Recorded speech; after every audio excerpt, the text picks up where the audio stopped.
मरीज़ हमारे पास शिफ्ट हुआ कि ये मुख्तलिफ़ अस्पतालों से होता हुआ हमारे हॉस्पिटल आया।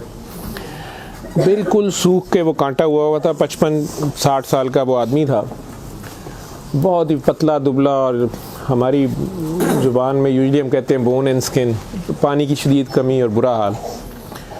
उम्र उसकी 55-60 साल थी। जो उसके साथ एक ही लड़की थी वो 20-25 साल की थी, और वो अपने आप को उसकी बीवी बताती थी। मेरे जूनियर डॉक्टर्स ने मुझे राउंड कराया तो उन्होंने कहा जी कि ये फ़लाँ वार्ड से शिफ्ट हुआ है, इसको 4 महीने से शदीद दस्त लगे हुए हैं, ये कुछ भी खाता है तो इसको डायरिया लग जाता है, और इसके सारे टेस्ट हो गए हैं, गैस्ट्रोस्कोपियाँ, एंडोस्कोपियाँ, बायोप्सी, हर चीज़, इसके कुछ नहीं आ रहा, तशख़ीस नहीं है। लेकिन अब इसकी हालत इतनी बिगड़ गई है कि ये आईसीयू में शिफ्ट हो गया है, वेंटिलेशन के लिए हुआ है, और इसको कोई दवाई काम नहीं कर रही है। बल्कि मेरे एक जूनियर ने मुझे कहा कि जिस वार्ड से शिफ्ट हुआ है वहाँ की सीनियर डॉक्टर एक हैं, उन्होंने तंजन कहा है कि डॉक्टर साहब ने कहो इनू सूरत रमान सुनाना, तो ना तो टेस्टों में कुछ आ रहा है और ना कुछ आ रहा है। 4 माह से ऐसे है। तो जो हिस्ट्री होती है, हम जो डॉक्टर्स कॉमन चीज़ें होती हैं वो सारे पूछते हैं। तो बच्चों ने मुझे बताया, जूनियर डॉक्टर्स ने, कि ना शुगर है, ना ये नहीं, वो नहीं, फ़लानी। मैंने इन्हें कहा कि इसका एड्स का टेस्ट करा लें। तो बच्चों ने कहा कि जी पिछले साल इसका एड्स का टेस्ट मेयो हॉस्पिटल में हुआ था, तब भी इसको इसी तरह डायरिया लगा था और वो नेगेटिव है, और लेकिन पिछले साल फिर ये डायरिया ठीक हो गया था 2-3-4 माह के बाद, फिर ये बहुत बेहतर हालत में हो गया था, लेकिन अब फिर इसको 4 माह से ये है और अब इसकी ये हालत हो गई। अब ये बेहोश था वो, खैर वेंटिलेटर पे चला गया, लेकिन मैंने फिर भी उसका एड्स का टेस्ट भेज दिया कि भेजो उसकी बीवी का।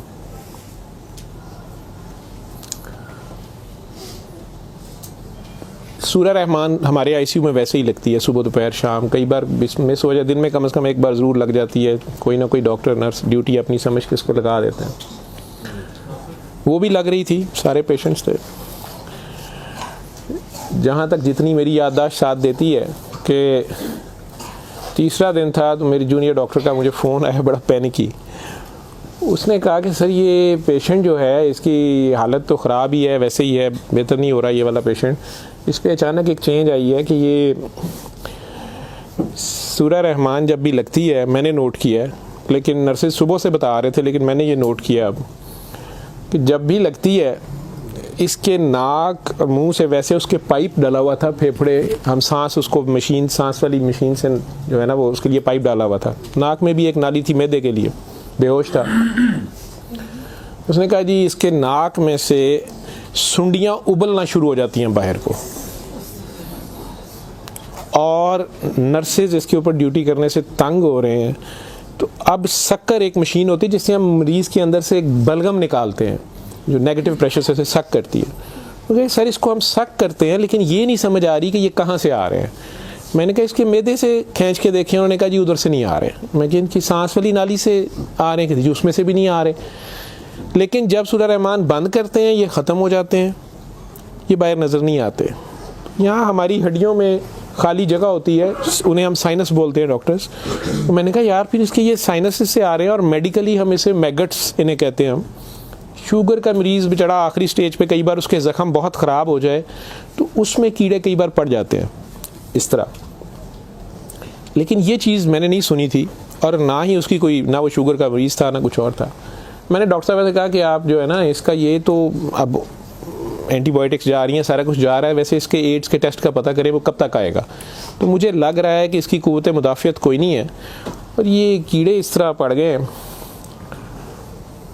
अगले दिन जब मैं राउंड पे आया तो मुझे एक और कहानी पता चली। उन्होंने कहा जी कि इसकी बीवी जो है ना उसने कल रात को हमारी स्टाफ से लड़ाई की है, और वो क्रिश्चियन हमारी जो स्टाफ है नॉन मुस्लिम, शायद उन्हें बड़े गुस्से में उसने कहा कि तुम लोगों ने हमारा मरीज़ ख़राब कर दिया और कीड़े डाल दिए हैं, आप लोगों की केयर अच्छी नहीं है। थी वो बिल्कुल लोअर सोशियो इकनॉमिक स्टेटस से, पुअर, जो अनपढ़ तबका जिसे कहते हैं। तो कहती जी उसने काफ़ी शोर डाला है कि मेरा मियाँ तो बिल्कुल ठीक ठाक था, ये कीड़े आप लोगों ने 3 दिन के अंदर डाल दिए हैं। तो वो डॉक्टर साहब कहने लगे कि बड़ा अच्छी दलील दी है जो ड्यूटी नर्स थी, वो इसको कहने लगी है कि इधर आओ, बल्कि उस नर्स ने हमारी ने नोट किया कि ये सूरह रहमान जब लगती है तो ये ऐसे होता है, तो उसी ने डॉक्टर को मेंशन किया, लेकिन ये औरत शोर डाल रही थी। उन्होंने उसको दूसरे 2 मरीज़ों के पास ले गए जो हमारे पास 5-6 महीने से बेहोश, एक के सर में चोट थी तो उसके दिमाग ख़त्म हुआ, एक को वैसे फालिज से दिमाग ख़त्म हुआ था, तो उन्हें घर भी नहीं ले जाया जा सकता था, तो 4-6 माह से वो हमारे पास आईसीयू में है। तो उन्होंने उन्हें कहा कि ये देखो, अगर कीड़े पड़ने होते तो ये 6 महीने से हमारे पास हैं, तो इनके तो ज़ख़म भी नहीं है, पीछे बेड सोर बन जाते हैं, कुछ भी है, तो आपके मरीज़ को ये हमने 3 दिन में करना था, तो इनकी कोई बीमारी ऐसी है। और हमें एड्स वाला वो जो भी उन्होंने कहा कि जो टेस्ट हमने आपको दिए हैं ना कि करा के लाएं बाहर की लेबॉर्ट्री से या कहीं अंदर से, वो हमें ला के दो जाम से रिपोर्ट है। उसने कहा जी वो काफ़ी वैसे एग्रेसिव है, तो लेकिन उसके अलावा कोई और रिश्तेदार इसका है ही नहीं है, और वो कोई चीज़ ला भी नहीं रही, दवाइयाँ भी हमने खुद अपने फ़ंड से शुरू कर ली हैं, इसका करना क्या है। और मसला ये है कि ये जिस वक्त सूरह रहमान लगती है तो ये कीड़े इसके अब तो आंखों से भी कुछ निकले हैं, तो इसके नाक और मुंह से उबलना शुरू हो जाते हैं, लेकिन जब हम बंद करते हैं थोड़ी देर बाद वो मुंह में कहीं नज़र नहीं आते। तो हमारा ये ख्याल था कि सूरह रहमान बंद कर देते हैं। इसकी बीवी ने भी कहा कि ये तुम लोग फिर बंद करो, पता नहीं क्या तुम लोग लगाते हो। तो वो जो हमारी नॉन मुस्लिम सिस्टर थी, उन्होंने उसे कहा कि मेरी बात सुनो, मुझे नहीं पता इसे क्या बीमारी है, लेकिन वो इसे प्रेयर कहती थी। उन्होंने कहा जब ये प्रेयर लगती है ना, ये कीड़े इसको छोड़ के भागते हैं, ठीक है, तो मैं तो कहती हूँ इसको 24 घंटे यही सुनाई जाओ। जब मैंने ये बातें सुनी तो खैर मैंने कहा कि इसकी बीवी को कहो कि वो रिपोर्ट का या हमें रसीद दे दें, हम खुद अपने तौर पे पता कर लेते हैं। तो मेरे राउंड करने के बाद वो बंदी खुद ही आ गई मेरे पास। वो मुझे नहीं पता था कि वही सिस्टर ने उसकी बिठा के कहीं काउंसलिंग की थी। उसे उन्होंने कहा कि इसको हमें शक है कि एड्स ना हो, कि इसकी कुव्वत मुदाफ़ियत नहीं है, इस तरह कीड़े इसको पड़ गए हैं, कुछ हो गया, शायद कमज़ोरी से हो गया, बीमारी की कमी से हो गया। तो ये उसका हम पता करना चाह रहे हैं, अदरवाइज़ तो जो दवाइयाँ हैं वो वही रहनी है। कुछ तरह की उसने बात की, कहती कि वो डर गई है थोड़ी सी, और वो कहती मैंने बड़े डॉक्टर साहब से कोई बात करनी है। बहरहाल अब मुझे जितना याद है, मैं 1 साल बड़ी सोचा है इसके ऊपर कि मैं इसको बयान करूं या ना करूं लोगों के सामने। उस औरत ने बड़ी खौफनाक कहानी मुझे सुनाई। जब उसे ये डर पड़ा ना कि इसको एड्स ना हो और उसको ना एड्स लग गई हो, अब वो मुझे कहने लगी इधर कमरे में आके कि डॉक्टर साहब ये जो मेरा मियाँ है ना, ये असल में जादूगर है। मैंने कहा आपने तो पहले दिन लिखवाया कि ये रिक्शा चलाता था और रिक्शा ड्राइवर है। उसने कहा जी ये रिक्शा ड्राइवर तो है, लेकिन ये जादूगर है, काला जादू करता है, लेकिन करता कुरान से था। मुझे हंसी आ गई, मैंने कहा कुरान से काला जादू कैसे हो सकता है।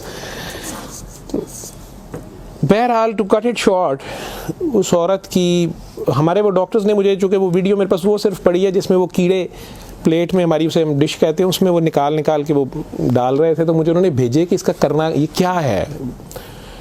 पहली रात जब उन्होंने मुझे मैसेज किया रात को व्हाट्सएप पे, तो वो वीडियो मेरे पास पड़ी हुई है। औरत ने मुझे बताया जी कि मैं खुद किसी की बीवी थी, उसकी माँ मुझे बड़ा तंग करती थी और मैं चाहती थी कि ये मेरे अंडर आ जाए। मुझे किसी औरत ने, दूसरी ने बताया, हमसाई ने बताया कि ये खामन तुम्हारा गुलाम हो जाएगा, तुम इसके पास चली जाओ। बाकी तफसीलात में मैं नहीं जाता, जो कुछ उसने मुझे बताया, उसने कहा जी कि ये इसका जादू का तोड़ ही नहीं था और इसका काम लाजमी इसका होता था, ये जैसे भी करता था। तरीकाकार उसने क्या कहा जी, इसने कमरे में अंदर एक गाँव तकिया रखा होता था, उसके ऊपर इसने वो जिस तरह स्माइली होता है, जो मुझे समझ आई कि उसने कोई बुत सा बनाया हुआ था, उस कमरे में ये बैठाता था और वो लोगों को पहले तो कुरान शरीफ ही पता नहीं पढ़ने वो कहता था, कुछ करता था, फिर उनकी बात सुनता था, सारा कर करा के जो मुझे उसका तरीका वारदात समझ आया या जो भी था। उसने कहा जी कि जो गरजमंद होता था ना, वो दीवाना, औरतें बड़ी दीवानी होती थी, ठीक है, या यंग लड़के लड़कियां कि मेरी वहाँ शादी हो जाए, वहाँ हो जाए, औलाद हो जाए, कई लड़के आते थे।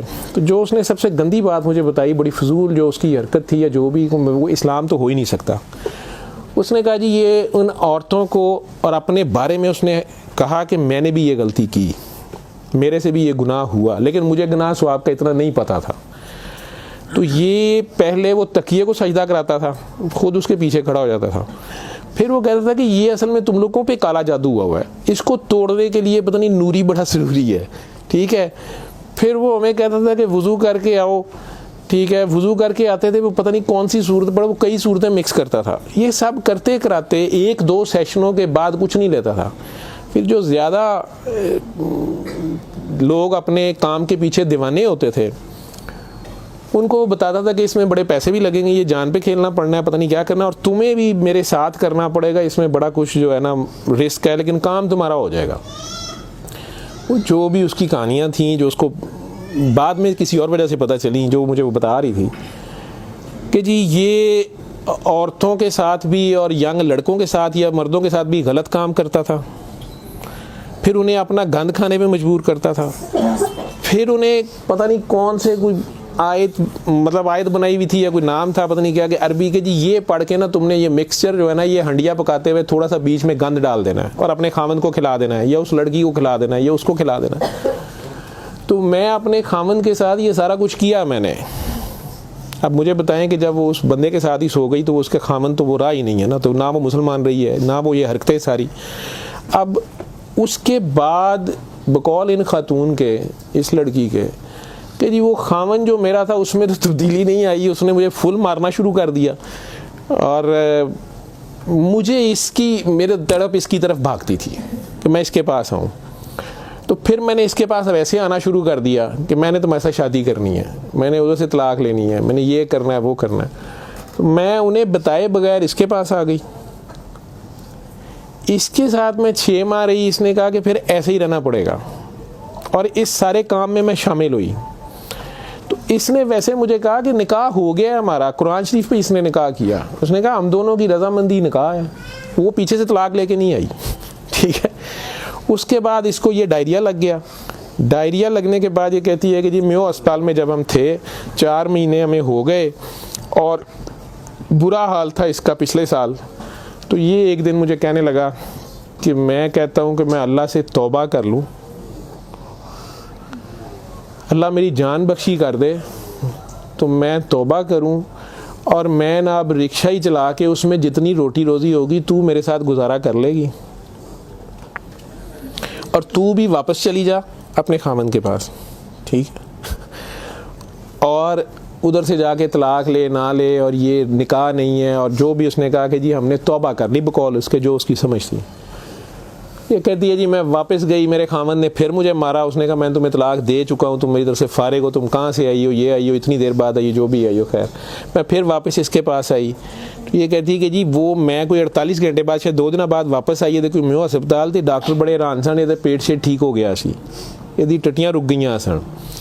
उन्होंने क्या दवाई फलानी माफक आ गई है, फलानी माफक आ गई है। तो ये अपने पैरों पे खड़ा हो गया। अगले कोई 10-12 दिनों में उन्होंने छुट्टी दे दी।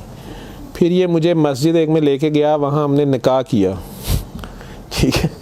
निकाह किया, ये रिक्शा चलाना शुरू हो गया। तो डॉक्टर साहब 6 महीने इन्हें बड़ी मेहनत की थी, रिक्शा भी चलाया, मैं भी कदे सुखी गिली खांदे सा चंगा भला सी। पर डॉक्टर साहब दुनिया बड़ी जालम है, ਇਹਦੀ शोहरत सी दुनिया पिछे पैंदी सी, कहना सी मैं काम छड़ छड़िया है। डॉक्टर साहब हूँ फिर एक बच्ची आई, तो बड़ी सोहनी सी,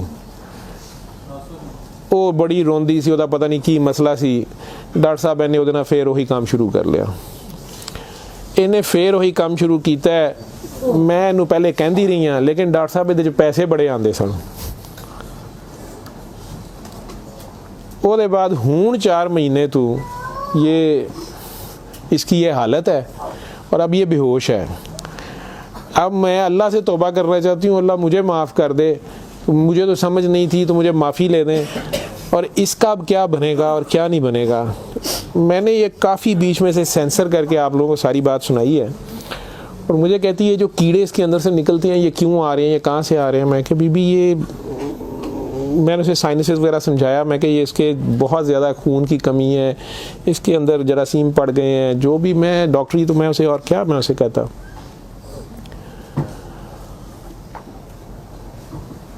और उस वक़्त सारी बात सुना के तो उसने वो रिपोर्ट अंदर से निकाली, और मुझे कहती है जी ये रिपोर्ट में तो इसको HIV की रिपोर्ट थी, कि जी वो ਉੱਥੇ ਰਿਪੋਰਟ ਵਾਲਿਆਂ ਮੈਨੂੰ ਕਿਹਾ है कि डॉक्टर साहब ਨੂੰ ਫੌਰਨ ਜਾ ਕੇ ਦਿਓ, ਤੇ ਤੁਸੀਂ ਉਹ ਲੈਬੋਰਟਰੀ में कहीं पूछती रही, तो उन्होंने कहा जी ਤੁਸੀਂ ਉੱਥੋਂ ਜਾ ਕੇ ਪੁੱਛੋ।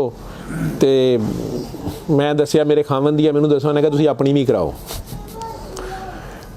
तो डॉक्टर साहब ये रात दी मेरे कोल है, तो मैनू तो नहीं बीमारी होएगी, मैं सूरत रमान सुन ला। मैंने कहा जी आप भी सुने, 7 दिन सुने, मैं आपको क्या कह सकता हूँ।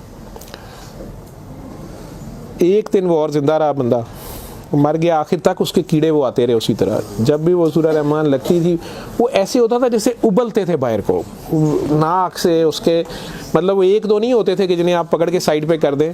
मैंने बताया ना कि वो शक्कर मशीन रख के, तो उससे वो शक्कर में हम शक करते थे उसको सारा, वो मशीन में जाते थे, लंबी सुनियाँ उसकी नाक से मुँह से। और आखिर में वो औरत भी उसकी डेड बॉडी लेने में भी तैयार नहीं थी। नहीं जी ये मैं इन्हू कितने दबांगी, ये वो, मैं कि नहीं अब इसको, ये तो आप नहीं लेके जाना, हम हॉस्पिटल से हम और क्या कर सकते हैं। अल्लाह जाने कि ये साल पुरानी बात हमारे हॉस्पिटल में रह के गया पेश। अव्वल तो मुसलमान ना जादू कर सकता है, अगर वो जादू वाला इल्म कहीं से सीख भी लेता है या अपने तरीके से वो समझता है वो जादू कर रहा है, तो वो मुसलमान नहीं रहता।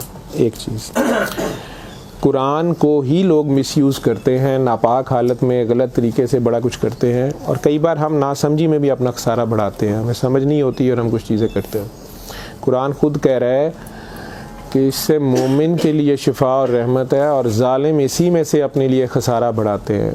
अपनी जान पे जुल्म करना भी जुल्म ही होता है। तो अव्वल तो मुसलमान जादू ना कर सकता है, ना किसी दूसरे पे करवाता है, अगर दूसरे पे भी करवाता वो मुसलमान नहीं रहता।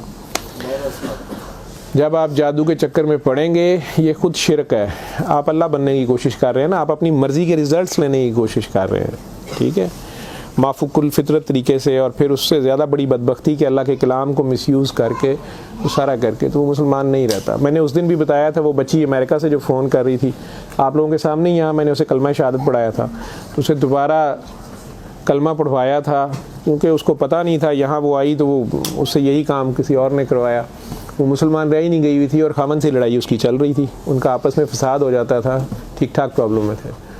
उससे दोबारा से बावजू हो के आप कलमा पढ़ें। ज़िंदगी में अगर ऐसी कभी गलती कर दी है तो अल्लाह से माफ़ी मांगे, अल्लाह नबी से, और दोबारा से कलमा पढ़ के मुसलमान हो। दूसरा, अगर आप में से किसी को वहम है कि आप लोगों पे जादू है, तो किसी बाबे के पास जाने की ज़रूरत नहीं है। ये तो फटाफट आप लोग कहते हैं कि जादू बरहक है, और जी जादू नबी करीम सल्लल्लाहु अलैहि वसल्लम पे भी हो गया था। नबी करीम सल्लल्लाहु अलैहि वसल्लम ने उसको कैसे तोड़ा था, उन्होंने क्या तरीका बताया? एक बार सूरह फलक, एक बार सूरह नास, या आप 3 बार सूरह फलक 3 बार सूरह नास पढ़ लें, जादू ख़त्म हो गया। औज़ु बिल्लाहि मिनश शैतानिर रजीम पढ़ते ही ख़त्म हो गया है। वैसे तो मुसलमानों पे तो होता ही नहीं है। मैंने सूरह मोमिनून की 89 आयत बार बार रेफरेंस दिया है, मैं किसी बहस में नहीं, मजहबी में पढ़ना चाहता। अल्लाह बड़े वाज़ेह तरीके से उसमें बता रहे हैं कि इनसे पूछो, सूरह मोमिनून में 84 से 89 तक, इनसे पूछो कि आसमान और ज़मीन का मालिक कौन है, ये सारा कुछ किसने बनाया, ये फ़ौरन कहेंगे अल्लाह ने। इनसे पूछो तुम्हारी ज़िंदगी और मौत का हर चीज़ कौन फनी, कहेंगे अल्लाह में। फिर इनसे पूछो फिर तुम कहाँ से जादू कर दिए जाते हो, जब हर चीज़ का मालिक वो है, तो फिर ये जादू तुम लोगों पे कहाँ से हो जाता है? ये हमारी अपनी सोच में होता है। 99% लोग तो साइकी के मरीज़ बने होते हैं, और ये असल में आपस की नफ़रत होती है हमारी आपस की नफ़रत, हसद, कीने, बुग़्ज़, लालच, हवस, ये जो हमारी सोच की लहरें हैं, ये ज़रूर एक दूसरे को डिस्टर्ब करती हैं। ये नज़र लग जाती है, माँ की नज़र अपने बच्चे को लग जाती है, प्यार से ही देख ले, उसको ज़्यादा एनर्जी चले गई, बीच में माशाल्लाह नहीं कहा, फोकस अल्लाह से हटा, बच्चे पे गया आपका। तो अल्लाह के रेफरेंस से उस बच्चे को देखें कि माशाल्लाह मेरा बेटा कितना प्यारा, तो फिर नज़र नहीं लगती है। ये बातें आपको समझाई गई हैं कि फोकस आपका अल्लाह रहे। नाउज़ बिल्ला, कई बच्चे मेरे साथ ज़्यादा प्यार से जब ज़्यादा चलते हैं, आप अल्लाह हैं, नाउज़ बिल्ला मैं अल्लाह कैसे हो सकता हूँ? फिर उन्हें मैं कहता हूँ कि बेटा ये कुफ्रिया कलमा है, किसी बात से कोई बंदा मुद्दतों से फंसा होता है, उसमें से निकलता है, कई बहुत बड़ी बात कर देते हैं। होश के लोग नहीं होते हैं, जब तक होश में नहीं होते हैं तो उस वक्त तक तो उन पे हद नहीं लगती, लेकिन जब होश आ गई है उसके बाद ये बात कुफ्र में आती है। और अल्लाह ये बर्दाश्त नहीं करता।